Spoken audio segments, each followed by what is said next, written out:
Manni murtii olaanaa magaalaa Adaamaa gama raawwii hojii kurmaanaaf raffaa gaggeesse. Saganticha irratti abbootinii fi ofiisarri seeraa, poolisoonni fi hooggantoonni ogeeyyii sadarkaa adda addaarra jiran hirmaachuun gabaasa hordofan. Gabaasni raawwii kan dhiyaate yoo ta'u, ciminaalee keessaa galmee baay'een daangaa yeroo jedhame keessatti xumuramu, murtiin barreeffamuu, ulaagaalee barreeffama murtii kan eege ta'uu, murtiin kennamuus sirnaan hojjetamuuf haa ta'uu kaasan. Adabbiin kennamuus qajeelfama hordofuu dhabuu fi wabiin mirgaa sababa malee dhorkamuun hanqinaalee mul'atan akka ta'es ibsame. Gabaasa raawwii booda hirmaattonni yaada kaasanii manni murtii kanaan dura hanqinaalee qaba ture bara 2018 keessa deeggarsa qaamolee adda addaarraa argachuun qindoominaan hojii boonsaa hojjannee ammas bara 2019 ciminaan hojjachuun teekinooloojii fayyadamuunii fi hamilee akkasumas kaka'umsaan ni hojjanna dabalataanis humna namaa dabalachuus si'aayinaan ni hojjanna jechuun ibsan. Qaamolee keessa fi alaa wajjin waan hojjanneef bu'aa gaarii galmeessuu dandeenye irraa karoora bara 2019 keessattis itti tajaajilama qunnamtii odeeffannoo cimsuu, ariitii fi qulqullina ida'uun barbaachisaadha jechuunis ibsan.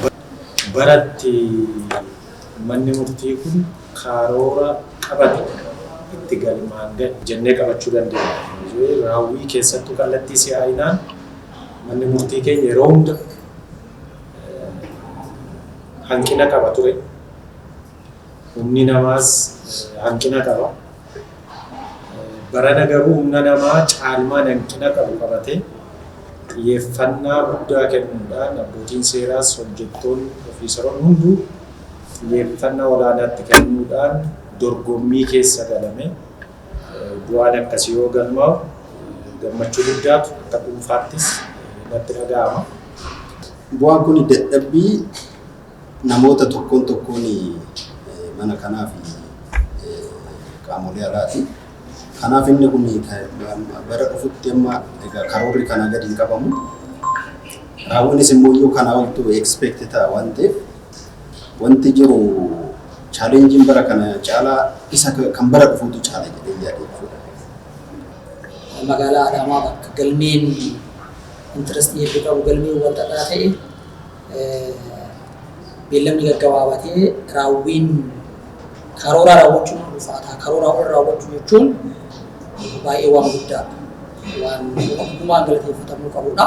Pireezidaantiin mana murtii olaanaa magaalaa Adaamaa obbo Maammoo Tusii bu'aan amma argame qulqullinaanii fi raawwiin galmee gaariidha. Cimina kanaan itti fufuu qabna jechuunis ibsan. Dhuunfaa isaatiin akka of beekee waan hojjechuu danda'u gahee isaa bahuu akka danda'u gaafa gahee isaa bahe ammoo akka waliigalaatiitti hojii mana kanaa si'eessuun waan korarfame bira gahuun akka danda'amu amanee ofii itti seenuu isaatiin kan mudama caffees kan gumis sibil sarvaantiin amanee itti seenuu isaatiin waan kun dhufee jira.